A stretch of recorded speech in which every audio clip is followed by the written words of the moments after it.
BRS party ఆవిర్భవించి 25 సంవత్సరాలు అవుతున్న సందర్భంగా బీఆర్ఎస్ నాయకులకు, బీఆర్ఎస్ కుటుంబ సభ్యులకు, బీఆర్ఎస్ కార్యకర్తలకు, మరి బీఆర్ఎస్ శ్రేయోభిలాషులందరికీ కూడా తెలంగాణ రాష్ట్ర సమితి తరఫున మెదక్ జిల్లా వాసులందరికీ కూడా నేను శుభాకాంక్షలు తెలియజేస్తా ఉన్నాం.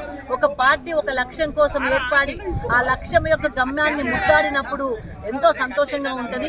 మరి ఈ పార్టీ ఏర్పడిన లక్ష్యం తెలంగాణ రాష్ట్ర ఆవిర్భవించిన తర్వాత రాష్ట్ర అభివృద్ధి, దాన్ని రెండు కూడా గౌరవ కేసీఆర్ గారు సాధించడం జరిగింది. 14 సంవత్సరాలు పోరాటం చేసి యావత్ తెలంగాణ సమాజాన్ని ఏకం చేసి ఢిల్లీ పెద్దల మెడలు వంచి తెలంగాణ రాష్ట్రాన్ని సాధించిన తెలంగాణను 10 సంవత్సరాల్లో అనేక అభివృద్ధి కార్యక్రమాల ద్వారా దేశంలోనే నెంబర్ 1 స్థాయిలో తెలంగాణ రాష్ట్రాన్ని ఉంచిన ఘనత గౌరవ కేసీఆర్ గారు. మరి ఇప్పుడు జరుగుతున్న కాంగ్రెస్ పార్టీ పరిపాలన ప్రజలకు ఇబ్బందికరంగా ఉంది.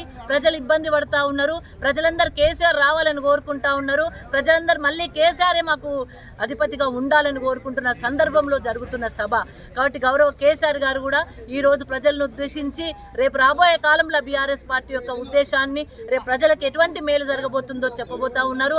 అదేవిధంగా నేను ఈరోజు ఎన్ని వాహనాలు ఏర్పాటు చేసినప్పటికీ కూడా సరిపోని పరిస్థితి వచ్చింది. జనసందోహం బయలుదేరింది. అనేక రకాల వాహనాల ద్వారా, పాదయాత్రల ద్వారా కూడా ప్రజలు అక్కడ చేరుకుంటా ఉన్నారు. ఎక్కడ కూడా మాకు ఆపలేని పరిస్థితి వచ్చింది. ప్రజలు స్వచ్ఛందంగా వస్తూ ఉన్నారు.